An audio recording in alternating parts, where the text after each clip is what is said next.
Monitor satu ini menawarkan layar lengkung 1500R ultrawide dengan rasio 21:9 serta desain yang elegan. Ini adalah MSI Modern MD342 CQPW.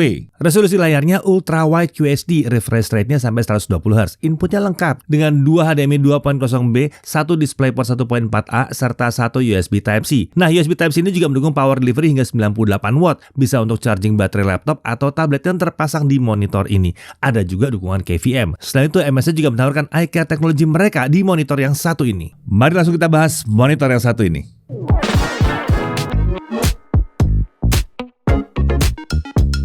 Ya, sebagai produk dari lini modern, monitor ultrawide ini seharusnya disiapkan untuk business and productivity alias monitor untuk kerja. Tapi apa yang ditawarkan membuatnya seharusnya bisa jadi monitor yang all-rounder, yang cocok untuk berbagai aktivitas kita dengan berbagai perangkat. Oke, langsung kita mulai pembahasan monitor ini dengan melihat isi paket penjualannya. Nah, di dalam sini tentunya ada unit monitornya, ada adjustable stand, ada adapter daya plus kabel AC input, lalu ada kabel DisplayPort, serta ada kabel USB 3.2 Gen 1 Type A ke Type B, lalu ada set baut VESA wall mount dan paket dokumen. Ya, isi paket penjualan monitor ini terbilang cukup lengkap ya. Sayangnya kabel yang disertakan MSI adalah kabel DisplayPort yang umumnya hanya bisa digunakan kalau kita pakai PC desktop.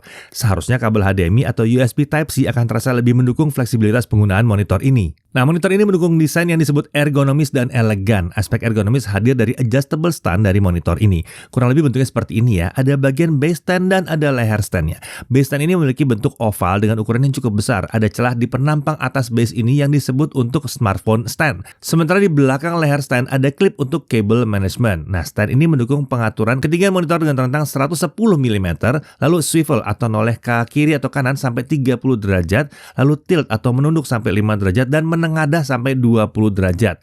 Stand ini bisa dipasang ke monitor secara toolless atau tanpa alat bantu seperti obeng atau yang lainnya. Terlihat jelas kalau layar monitor ini curved ya. Curvature-nya adalah 1500R atau mengikuti lengkungan lingkaran dengan jari-jari 1,5 meter. Bezel di sekeliling layar memang belum terbilang super tipis dengan bezel bawah yang terlihat lebih tebal dari ketiga sisi lain layar monitor ini. Ada satu lampu indikator di area kanan bezel bawah layar. Nah, di bagian dasar monitor ini terdapat beberapa tombol pengendalian monitor. Ada tombol power, enter, tombol arah kanan dan kiri, serta tombol menu. Ada juga 2 grill speaker di area kiri dan kanan sisi bawah monitor ini. Di belakang terlihat ada logo MSI Modern di atas tempat memasang stand ke bodi monitor. Nah, monitor ini juga mendukung pemasangan VESA mount nih 75x75 mm. Ada juga area tempat I/O monitor ini. Semua konektor I/O ini menghadap ke arah bawah. Untuk konektor I/O di sini ada 1 DC in, 1 headphone jack 3,5 mm, 1 HDMI 2.0B, 1 DisplayPort 1.4A, 1 USB Type-C yang sudah mendukung DP out mode dan power delivery up to 98 watt. Lalu ada 1 USB Type B 5 Gbps untuk fungsi USB hub dan 2 USB Type A 5 Gbps. Secara keseluruhan monitor ini menggunakan warna putih dengan sedikit warna abu-abu tua di bezel bagian kiri atas dan kanan layar. Ini menghadirkan kesan yang minimalis ya. Terkait dimensi, monitor ini memiliki dimensi di mana lebarnya adalah 80,8 cm, tebal 25,06 cm, ketinggian di 41,5 sampai 52,5 cm. Jarak dasar monitor dengan permukaan meja itu paling dekat bisa hanya 5,4 cm, sementara paling jauh bisa mencapai 16,4 cm. Kalau total bobot monitor beserta standnya itu sekitar 8 kg. Oke, sekarang kita bahas spesifikasi monitor ini. Diagonal layarnya 34 inci, panelnya adalah panel VA ya. Resolusinya UWQHD atau 3440x1440 pixel. Response time-nya 4 millisecond gray to gray. Refresh rate-nya up to 100Hz dengan HDMI, up to 120Hz dengan USB-C dan DisplayPort.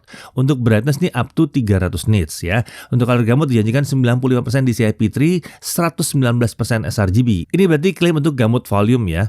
Nah, untuk bit depth-nya itu 8 bit plus FRC. Untuk viewing angle-nya diklaim 178 derajat horizontal dan vertikal. Untuk adaptive sync ini mendukung FreeSync yang berarti dia juga harusnya bisa G-Sync compatible. HDR-nya udah HDR ready, speakernya 2x3 watt.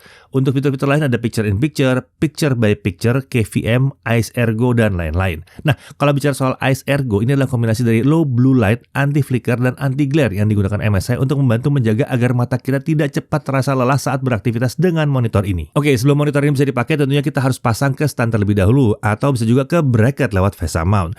Nah, kalau pakai stand, pemasangannya bisa tanpa alat bantu apapun. Pertama, pasang dulu base stand ke leher stand dan kencangkan dengan pengunci yang udah tersedia. Lalu pasang stand ke tempat pemasangan di sisi belakang monitor. Setelah itu kita bisa pasang kabel power dan kabel input sesuai dengan yang kita butuhkan. Kita juga bisa atur ketinggian dan arah layar supaya lebih pas dengan posisi kita sebagai pengguna. Nah, untuk ujian kali ini kita akan mencoba monitor ini dengan input HDMI, DisplayPort, dan USB Type-C.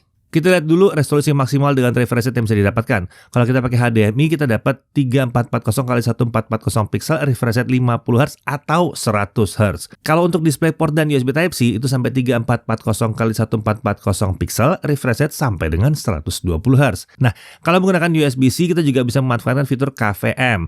Jadi kalau kita pasang keyboard dan mouse ke USB-A di monitor, dengan hanya satu kabel saja kita langsung mendapatkan output tampilan di monitor. Serta kita juga bisa menggunakan keyboard dan mouse yang terpasang ke monitor. Tapi ini bukan cuma untuk keyboard dan mouse saja. Mau pasang storage USB juga bisa. Nah, masuk soal USB-C. Ya, fitur power delivery ini juga bisa meneruskan daya ke perangkat terpasang sampai 98 watt. Jadi ini seharusnya pas untuk yang pakai laptop tipis dan ringan. Kalau kita pakai input HDMI atau DP, apa kita bisa memanfaatkan dua port USB-A di monitor ini? Bisa saja. Ada opsi USB hub dengan menggunakan kabel USB-A to USB-B yang disertakan di paket penjualan. Oke, untuk adaptive sync saat kami coba, monitor ini terdeteksi G-Sync compatible. Tentunya ini hanya berlaku kalau setting adaptive sync kita aktifkan di OSD setting monitor ini. Nah, kemudian picture in picture dan picture by picture juga tersedia di sini. Kita bisa membuat tampilan display output dari dua perangkat tampil secara bersamaan. Untuk picture in picture ada opsi ukuran untuk posisi overlay untuk tampilan dari perangkat kedua. Sementara untuk picture by picture, masing-masing perangkat diberikan porsi separuh layar. Nah, terkait picture mode, MSI menyediakan beberapa preset. Ada preset sRGB, Movie, Office, Eco, Anti-Blue, dan Black and White. Nah, bagaimana dengan color gamut yang ditawarkan? Saat kami coba ukur, mode sRGB menawarkan gamut cover sekitar 90% sRGB dengan gamut film juga sekitar 90% sRGB. Sementara untuk mode Office dan Movie, keduanya menawarkan gamut cover di 99% sRGB dan gamut film mendekati 125% sRGB.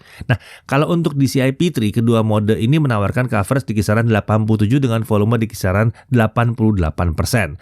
Sedikit disayangkan ya, kenapa MSI tidak melakukan tuning agar gamut coverage dan volume di mode sRGB jadi lebih mendekati ke 100% sRGB aja. Secara keseluruhan saturasi warna yang ditawarkan monitor ini terasa agak kurang sebenarnya, tapi ini masih bisa lah kalau untuk sekedar kebutuhan standar Office. Nah, bagaimana kalau untuk bikin konten? Secara standar selama yang dikerjakan bukan tuning warna, harusnya juga masih bisa. Sementara terkait brightness, saat kami coba ukur monitor ini memang bisa menawarkan brightness mendekati klaim MSI di kisaran 270 nits. Bukan yang luar biasa terang, tapi ya udah mencukupi lah ya. Nah, untuk viewing angle, sayangnya ini memang layar dengan panel VA. Jadi kami masih merasa adanya banyak pergeseran warna dan kontras kalau kita tidak melihat ke monitor ini dari posisi tegak lurus dan berada di tengah. Lalu bagaimana dengan speaker terintegrasinya? Kualitas suaranya terbilang biasa saja ya, sekedar mencukupi lah. Volume suaranya juga ya mencukupi aja. Oke, sekarang kita coba bermain atau beraktivitas dengan monitor yang satu ini. Ya, rasio 21:9 membuat monitor ini menawarkan tampilan ruang kerja yang lebih luas dari standar 16:9. Kalau digunakan untuk kerja multitasking, ini memungkinkan kita mendapatkan ukuran Windows aplikasi yang lebih luas atau bisa juga lebih banyak Windows aplikasi yang terlihat dalam satu waktu bersamaan. Misalnya kalau kita pakai ini untuk editing video, kita bisa buka aplikasi editing dan file explorer sekaligus dalam satu monitor. Bisa mengurangi kebutuhan pakai setup dual monitor yang bisa lebih merepotkan. Sayangnya kalau untuk tuning warna, monitor ini rasanya kurang pas ya. Tapi kalau buat editing lebih karena cutting-cutting itu masih bisa lah. Nah, buat nonton dengan rasio 21:9 ini harusnya juga pas untuk film-film masa kini yang biasanya memang punya tampilan dengan rasio yang lebar.